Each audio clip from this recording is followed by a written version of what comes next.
Today's video is on a Senate bill that has passed called S-22. Let's see if you can find the name for this thing. This is a big bill. This has, okay, here it is. The Omnibus Land Act is what it's called. And this has passed through the Senate. It has not been brought forth to the House of Representatives. Found out that today. And it hasn't even been given a house number.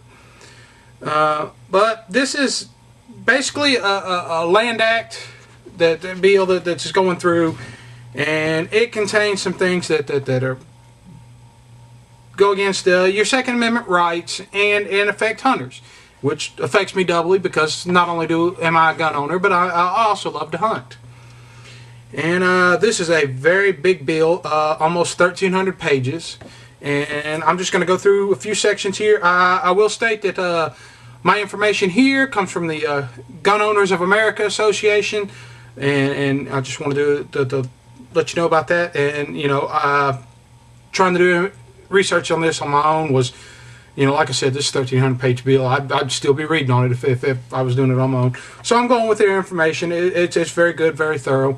And I'm just going to hit on a few points that really affect hunters and gun owners, such as Section 202 codifies that the National Landscape Conservation System, which groups together 26 million acres of land and places under an umbrella agency.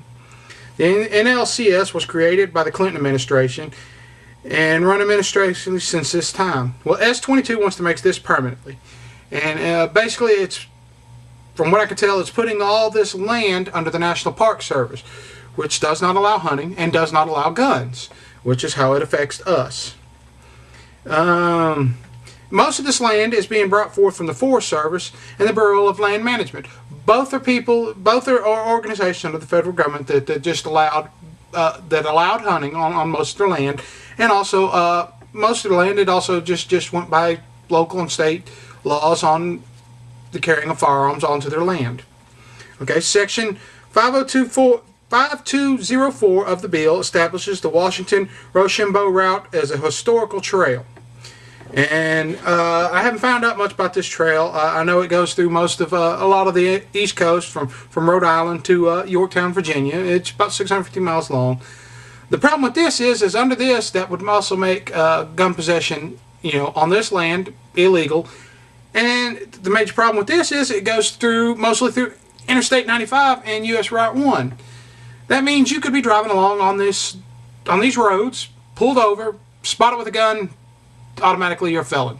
Carrying a gun in an area, whether it's legally stored, legally owned, just stored in your car for transportation, there you go. You've committed a felony just for possessing a legal firearm.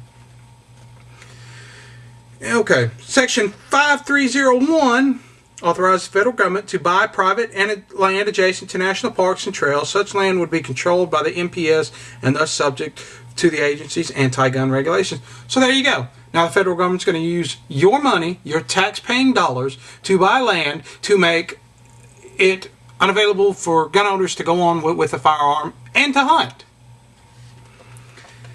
Section 702, this one just boiled my blood. I could not stand hearing this one.